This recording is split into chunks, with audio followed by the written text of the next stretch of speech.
Hello जय Hind friends, welcome to my channel GK study classes. आज से हम लोग जनरल साइंस के यानी कि सामान्य विज्ञान के कुछ क्वेश्चंस का डेली डिस्कस किया करेंगे जो कि आपके हर एक कॉम्पिटिटिव एग्जाम्स के लिए इम्पोर्टेंट है। चलो देखते हैं हमारा पहला क्वेश्चन है, आंसुओं में कौन सा पदार्थ घुला रहता है? ए सामान्य नमक, बी समुद्री नमक, सी स्टार्च, डी ग्लूकोज। तो यहाँ पे जो हमारा सही आंसर है वो है ए सामान्य नमक, कि आंसुओं में सामान्य नमक पदार्थ घुला रहता है। अगला क्वेश्चन है, लोहे पर जंग लगती है? ए फेरिक ऑक्साइड से, बी जल योजित फेरस तथा फेरिक ऑक्साइड से, सी क्षारीय फेरस एवं फेरिक कार्बोनेट से, डी उपयुक्त सभी के कारण। तो यहाँ पे हमारा जो सही आंसर है वो है डी उपयुक्त सभी के कारण, कि लोहे पर जो जंग लगती है वो फेरिक ऑक्साइड से भी लगती है, फेरस तथा फेरिक ऑक्साइड से भी लगती है, क्षारीय फेरस एवं फेरिक कार्बोनेट से भी लगती है। अगला क्वेश्चन है हमारा, इंसुलिन की खोज की थी? ए बेंटिक ने, बी डोमेक ने, सी रोनाल्ड रॉस ने, डी हार्वे ने। तो यहाँ पे हमारा जो सही आंसर है वो है ए बेंटिग ने, इंसुलिन की खोज बेंटिग ने की थी। अगला क्वेश्चन है, वनस्पति तेलों को घी में परिवर्तित किया जाता है? ए ऊष्मा उपचार से, बी हाइड्रोजनीकरण द्वारा, सी ऑक्सीजन द्वारा, डी एंजाइम्स के द्वारा। तो यहाँ पे जो हमारा सही आंसर है वो है बी हाइड्रोजनीकरण द्वारा वनस्पति तेलों को घी में परिवर्तित किया जाता है। अगला क्वेश्चन है, निम्नलिखित में से कौन सी एक मिश्र धातु है? ए जस्ता, बी स्टील, सी सीसा, D aluminium.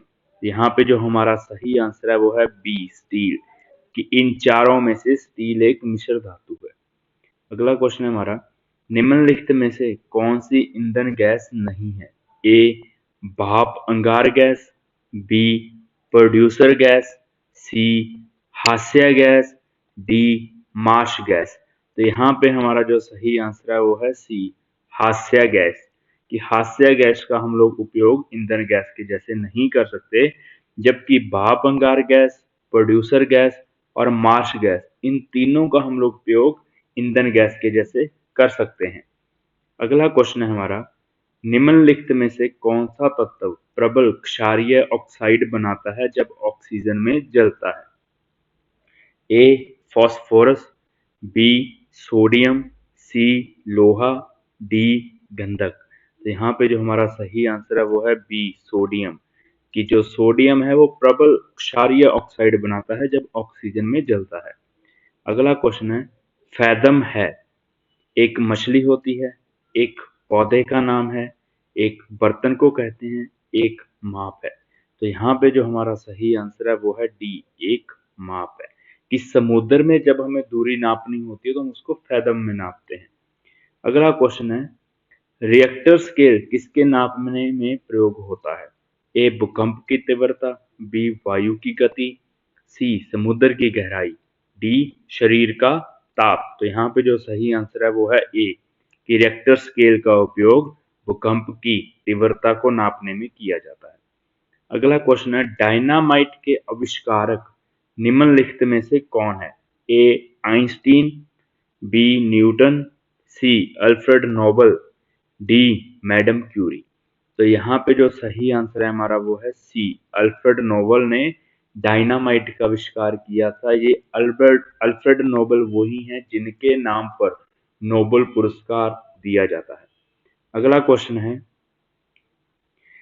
Plaster of Paris प्राप्त किया जाता है? ए सोडियम बाइकार्बोनेट से, बी जिप्सम से, सी यूरिया से, डी कार्बन से। तो यहाँ पे जो सही आंसर है वो है बी जिप्सम से, कि प्लास्टर ऑफ पेरिस जिप्सम से प्राप्त किया जाता है।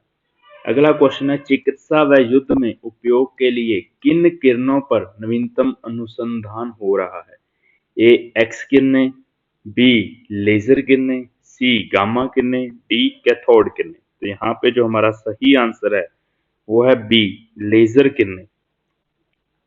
अगला क्वेश्चन है, राडार में किस प्रकार की तरंगें होती है? ए विद्युत तरंगे, बी विद्युत चुंबकीय तरंगे, सी ध्वनि तरंगे, डी उपयुक्त में से कोई नहीं। तो यहाँ पे जो हमारा सही आंसर है कि राडार में जो तरंगे होती हैं वो विद्युत चुंबकीय तरंगे होती है। तो यहाँ पे सही आंसर हमारा बी है।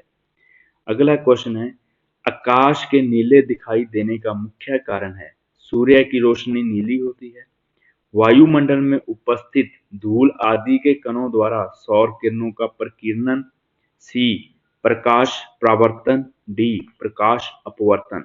तो यहाँ पे जो हमारा सही आंसर है कि हमें आकाश नीला क्यों दिखाई देता है, वो है बी कि वायुमंडल में उपस्थित धूल के कणों द्वारा सौर किरणों का प्रकीर्णन। अगला क्वेश्चन है, तेज गति से आता हुआ वाहन हॉर्न बजाता है तो उसका पिच उतना ही सुनाई देता है, अधिक सुनाई देता है, कम सुनाई देता है, पहले कम और फिर अधिक। तो यहाँ पे जो हमारा आंसर है वो है बी, अधिक सुनाई देता है, कि जब कोई तेज गति से आता हुआ वाहन हॉर्न बजाता है तो हमें उसका पिच अधिक सुनाई देता है। थैंक यू फॉर वॉचिंग मी। अगर आपको हमारी ये वीडियो पसंद आई हो तो चैनल को सब्सक्राइब जरूर कीजिएगा, वीडियो को लाइक और शेयर भी कीजिएगा। मैं आगे और भी वीडियो साइंस